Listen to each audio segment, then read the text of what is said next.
our thoughts about Merv as a husband and father. For Merv, family was central to everything. His father died when he was 14. He was close to his 9 brothers and sisters, and of course his mother, and later his nieces and nephews, even though they were scattered far and wide with a few in Inverell.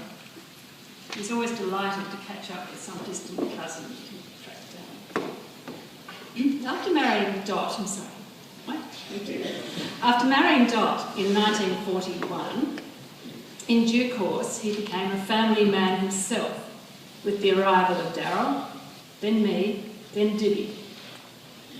Dot and Merv enjoyed an active social life with balls, dinners, fancy dress parties, with their large circle of friends in Inverell. Their hospitality was legendary. Anyone who called in the afternoon was likely to be pressed to stay for a meal. Merv loved company. On any holiday, I think the place itself was less important than the people he went with. As he would comment, they were a good crowd, and the first of them to reach for his wallet was always Merv. Some of our best holidays were after they took up camping at Miniwater. With close friends, Merv was unanimously elected the mayor of Miniwater. He also found great companionship and friendship in Apex and later Rotary, as Darryl was telling you. He was honoured by these organisations for his service. He kept up his attendance at Rotary as long as he possibly could, with the help of his fellow Rotarians. In later years, he also enjoyed that time at Probus, and having friends to go out with and enjoy having a chat. Merv loved Inverell and was so proud of the development of the town. He gave those services generously to all those community causes Darryl was telling you about, and treasurer of the church. In all these positions, he, as Darryl said too, combined good sense and business experience and, I think, a deep understanding of human nature. He never pushed his point of view, but it was always valued. At Campbell Brothers, he worked hard with his brothers and built up that business, and he seemed a very fair and understanding boss and something of a father figure to some. Some employees spent all their working lives with him, and he tried to show us the business in our holidays. While Darryl was stitching bags, Dibby and I were apprehensive about carrying the day's takings all the way up the street to the bank. I'm not sure that anyone would encourage young girls from doing that today in Main Street, and neither of us mastered the old switchboard either, so we didn't end up at Campbell Brothers. He helped customers through hard times, earning that lifelong loyalty from some people, but he was obviously no soft touch. In retirement, he enjoyed golf.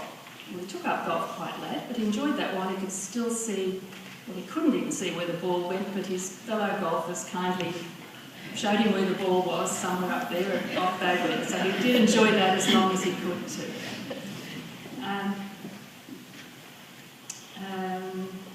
He also was busy at that time, of course, with his pumpkin patch for the village, and this followed on, I suppose, from some years farming a few leased acres at McLean Land, where we town kids tried our hand at tractor driving.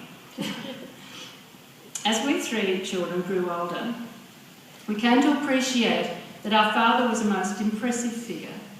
He was a wise and thoughtful man. Every word he spoke was worth listening to.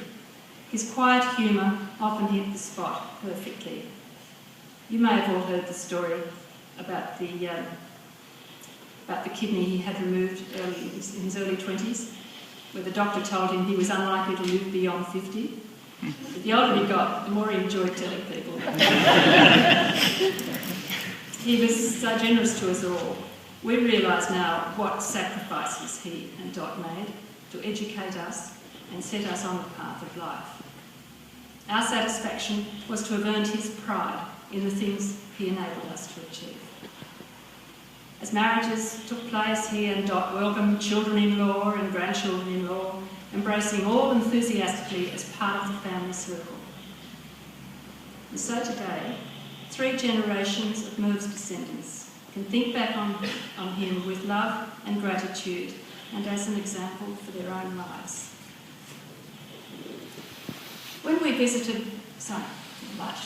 when we asked Dot what she would like us to be said today, she thought for a while and then said, "He was a gentle, good person, a shy and modest man who did not seek credit for himself." No one could put it better. As his eyesight deteriorated and he became frail, he kept a philosophical attitude to life and never really complained. This stoicism was ingrained and shared with his brothers and sisters. The product, no doubt, of that no-nonsense childhood on the land at Fernhill, the home done well over ever since. He always looked forward to visits from friends and family, particularly when he moved to McLean. We all appreciate very much the efforts of those who kept in touch during those times where his active brain could enjoy his stimulation. I understand he had quite a long chat recently which ended up with him asking the views about the carbon tax. He was aiming for a century, but settled for 98, on the day which became his last birthday party. It didn't match the pizzazz of yesteryear, but to him it was important that people shared the occasion with him, both on the spot and from afar. He was a quiet, intelligent man, a man of substance and of deep integrity, a gentleman and a very fine person. We are so privileged to have him as our father.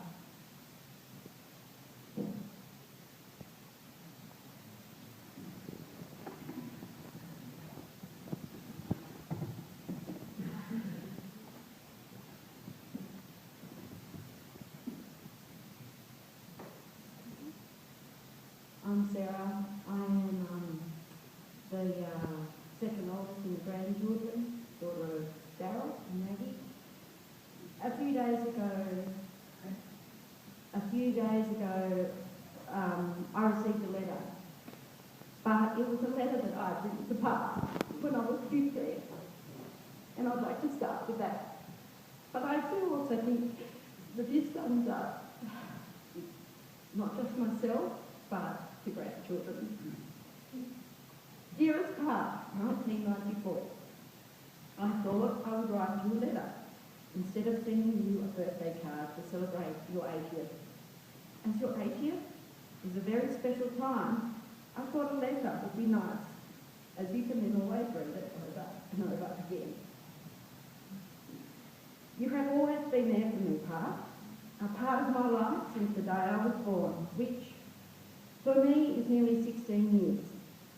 You have been there for the times in which I needed support, to help me with winding my horse, and to have a good laugh. You are again very special to me, as I never really knew my other grandfather.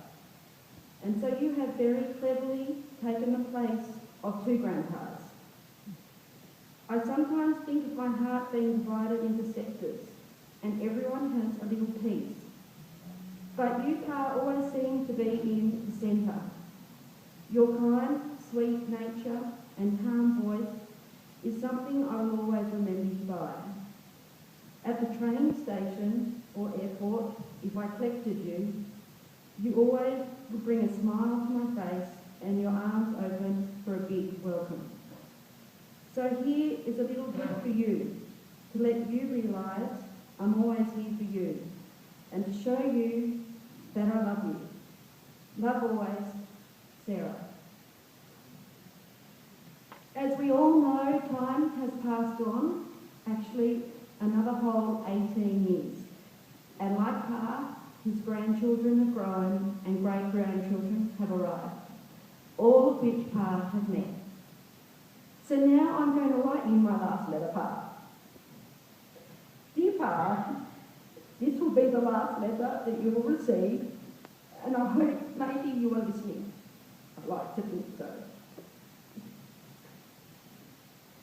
Words don't come easy at a time like this, when you have lost someone so dear to me and so many others. You are a man that was looked up to, respected and held in high regard. In a world, Pa, that has changed so much in your life in so many areas. A world that has transformed from simplicity to a vast technical empire. You must have at times wondered where it all was heading. However, in a fast, ever-growing, competitive business world, simplicity and honour was told to me recently when a person told me that they knew of my grandfather. They had spent many hours in Campbell Brothers Inverell, growing up, as this man's father had done all his business with Pa. This man remembered his father telling him when Pa shook a hand on a deal, it was always honest and kept. It was the only businessman his father trusted in a handshake. I remember Pa going to your pigs with you and hearing your farming definitions of what was happening and how so many piglets kept multiplying. It was a lot for a young city girl to take in. Then you progressed to cows and encouraged all your grandchildren to walk in the paddocks with you, explaining we were always seen by the cows, due to the way their eyes work, be big monsters to them. I'm not sure the truth of that now, but it worked. You watched us Pa grow older.